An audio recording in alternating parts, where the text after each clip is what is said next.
주제에 대해서 얘기를 나눠볼까요? 중학교 때 공부와 이제 고등학교에서의 공부가 어떤 식으로 다른지 등에 대해서 좀 얘기를 해보도록 하겠습니다.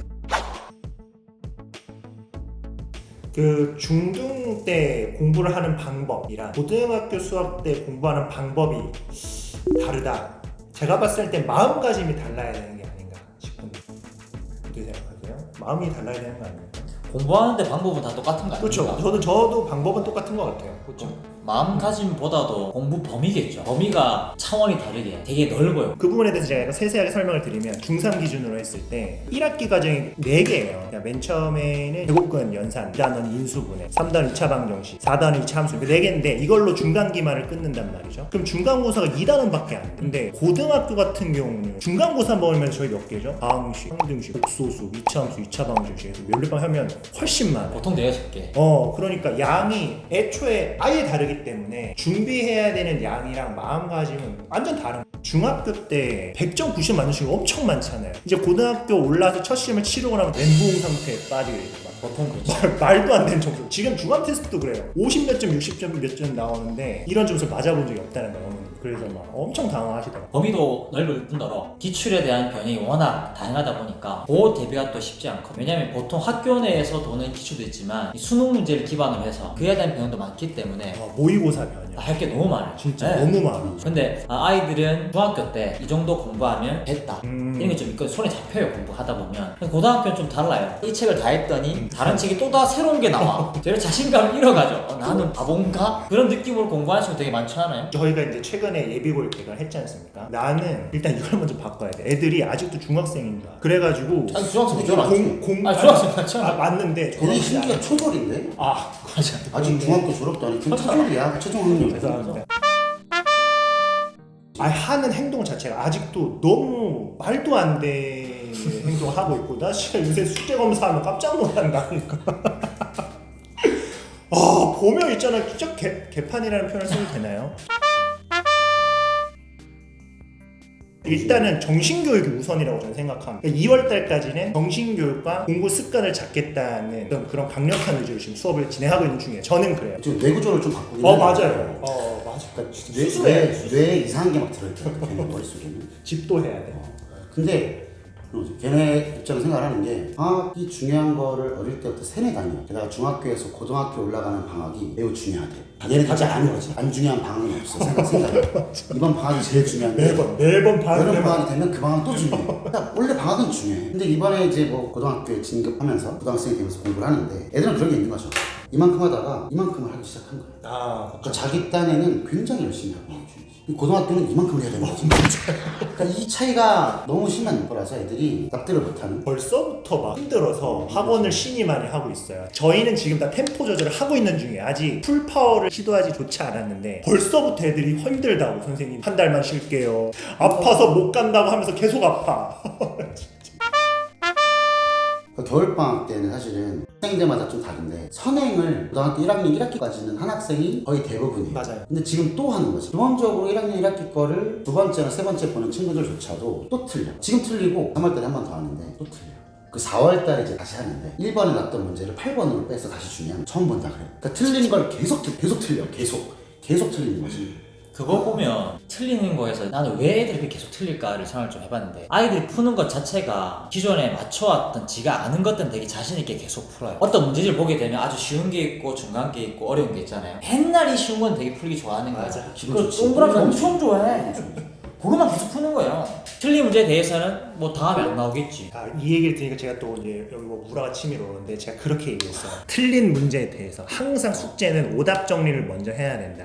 이게 너의 약점이기 때문에 이거를 배워야 너는 너의 실력이 올라가고 그게 점수가 올라가는 길이야 라고 했는데 진짜 충고도 안 해요. 틀린 문제를 오답 정리 먼저 하라고 분명히 그랬지. 맨날 센 문제는 풀고 동그라미면 별표만 쳐와. 그걸 메우는 작업을 해줘야 되는 건데 너무 안 돼. 숙제 부족 보면 보통 새로운 문제를 덜 풀어서 숙제 부족보다도 오답 정리 안 한 맞아요. 그런 숙제가 굉장히 애들 많아요. 분명히 있잖아. 숙제를 이번 거 안 해가면 수업 들을 때 도움이 덜 된다고 생각을 하는 거야. 그래서 오답 정리도 하고 이번 숙제도 하는 게 정상적인 인간의 사고방식인데 애들 이런 거지. 둘 다는 힘들 수도 있을 것 같아. 벌써 자기 대가를 까는 거야. 선택을 하는 거야. 그러면 다음 장까지 해가야 되는 숙제를 우선적으로 하는 거야. 그러면 일단 그걸 안 한다니까. 오답 정리를 보세요. 모르는 걸 이제 제가 열심히 설명해줬잖아요. 그러면 이렇게 자기만의 이제 방식으로 이제 다 정리를 해간단 말이죠. 이게 얼마 못 간다는 게 포인트예요. 아이들의 머릿속에 남아있는 시간이 얼마 안 돼요. 오늘 밤 내지는 내일 오후까지 가나요, 보통? 그 안에 저 문 나가면 끝날 거예요. 교실 문 나가면 저 문이 항상 문제예요. 내가 예를 들어 화요일 숙제가 나가잖아요. 토요일 오전에 그거를 정리하려고 하면 생각이 안 나죠. 안 나지. 그래서 뭐라고 하는지 알아요? 선생님 하려고 그랬는데 생각이 안 나서 못했어요 라고 하는 거예요. 그럼 저는 또 이제 이렇게 와가지고 싹 해가지고 오늘 한번 나가요. 어쨌든 1학년 1학기 중간고사를 잘 봐야 사실은 애들이 좀 더 자신감을 얻고 정말 중요한 거 같아요. 이후의 시험을 잘 볼 수 있는 거라서 1학년 1학기 중간고사가 자기의 어떤 위치를 가늠하는 기준이 돼요. 그래서 중간고사가 중요하다는 얘기를 한참 하는 건데 거기를 공부함에 있어서 중등 때도 공부를 하고 고등 때도 공부를 하는데 아까 말한 것처럼 난이도가 높아지고 단원이 많아져. 게다가 이제 선행도 조금씩 하기 시작해. 그러다 보니까 복습을 해야 되는데 복습이 안 되는 거지. 그리고 애들은 같은 문제를 반복해서 푸는 걸 지루해요. 정말 싫어해. 지루해하고 너무 싫어해하더라고요. 이건 엄마들이 잘못하는 것도 있는데 엄마가 문제집을 사주면 안 돼. 사실 우리가 숙제를 예를 들면 100문제 100문제 내세요. 예를 들면 이제 근데 그거보다 더 많이 내신다는 소리예요. 제가요? 예. 숙제를 세서 반마다 좀 다르죠. 아니 근데 보통 6시간 정도 걸린다고 그러는데요. 애들이요? 예. 저희 반 애들이요? 하루에 6시간? 예. 하루에 6시간 아니면 3일에 6시간? 모르겠어요. 모르죠? 네네. 생각 하루에 6시간을 한다 그러면 토탈, 숙제가 토탈. 많은 건데 3일에 6시간이면 하루에 2시간이에요. 그렇죠. 토탈. 하루에 2시간 수학 공부를 안 하고 대학에 가려고 그러면 날강도 같은. 그러니까 분량을 좀 더 내는데 얘가 이제 100문제를 숙제를 낸다 그런 얘기를 하는 거고 예를 들어 예, 그렇죠. 100문제를 숙제로 내서 학생이 풀잖아요. 그 100문제 중에 20문제는 얘가 모르고 80문제는 알아. 그럼 20문제만 내면 되거든요. 어차피 80개는 아는 문제니까 지금 시험 봐도 아는 거라서 안 해도 돼요. 그러면 100문제를 푸는 이유는 그 20개를 찾으려고 하는 거잖아요. 그럼 찾는 것까지가 숙제인 거야. 공부가 아니라 일, 노동, 작업, 노가다. 훈련. 전 훈련이라는 표현을 써요. 근데 20개를 찾았으니까 이게 보석이지. 이거를 자기가 알 때까지 계속 풀어야 돼요. 그게 너무 중요하다고 그렇게 강조를. 그런 정신교육을 하지만 보통은 반복해서 사라진다는 거예요. 그렇죠. 그래서 아까 지금 계속 얘기하고 있는 게 틀린 문제를 계속 또 풀고 또 풀고 고민이 중요하다라고 하면 제일 먼저 중요한 게 시간 확보예요. 시간 확보를 할 때 애들이 제일 먼저 하는 일은 당연히 다이어리를 사는 거예요. 뭐 신년에 많이 사겠지. 특히 여학생들은 사는 거 좋아하잖아요. 뭐 다이어리나. 그러면 사러 가면 그냥 아무거나 사면 되는데. 감성적이다. 근데 고르는 거지 또. 그 교보 가가지고. 근데 다이어리를 사면 말을 안 해. 그럼 뭐 사는 줄 아세요? 펜 사야지. 시리즈별로 딱 사야지. 시리즈별로 이렇게. 그럼 뭐 사는 줄 알아? 이제 필통 사야 돼. 필통을 싹 해서 이쁘게 세팅. 그럼 벌써 3시간 지나 있는 거야.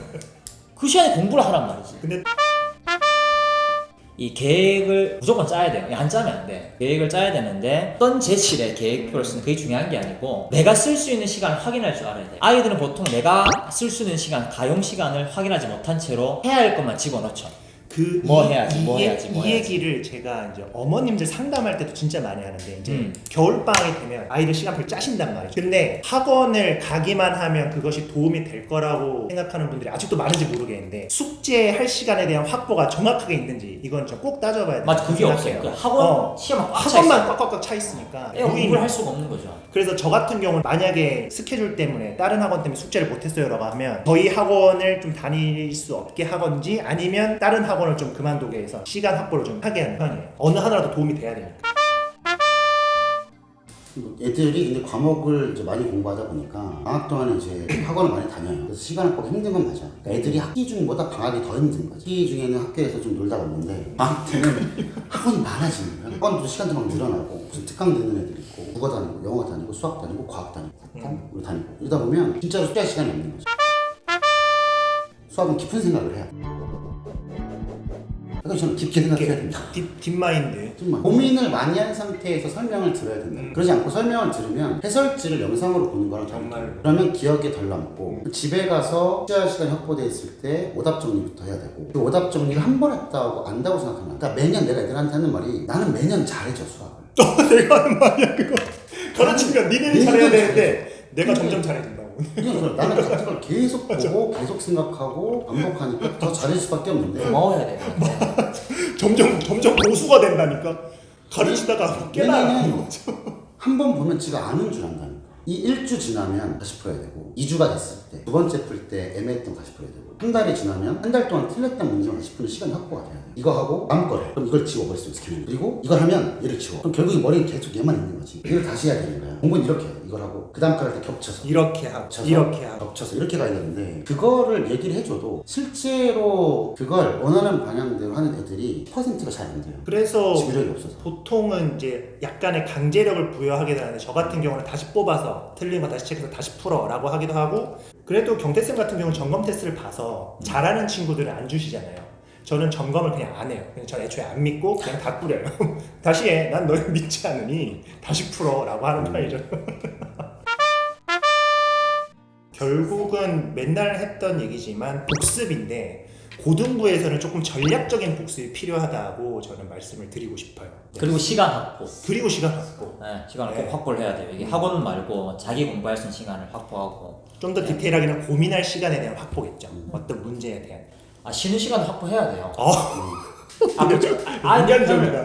아이들 편을 일부러 듣는 게 아니고 어떻게 다 그걸 전부 다 공부로 외웁니까? 맞아요. 정확히. 그러니까 시간을 효율적으로 계획적으로 세우는 게 연습이 잘 안 돼서 그것부터 좀 고민을 하는 게. 근데 이런 고민하라 그랬을 때 공부를 하면서 고민을 해야 되는데 갑자기 고민만 해? 고민만 해. 숙제를 안 했어. 계획표를 짜는데 일단 하루 숙제를 종일 짜, 하고. 계획표를 말했잖아요. 그 교보문고 가가지고 계획표 짜고 공부를 언제부터 해? 내일부터 하는 거야. 내일부터 오늘 지금 당장 공부를 해야 되는 거야. 그러면 안 된다 이런 얘기. 늘 아까 말했듯이 시간이 없으면 안 돼요. 공부할 수 있는 시간을 되게 많이 투여해야 되고 솔직히 말하면 저는 영어를 좀 줄였죠. 저는 포기했어요.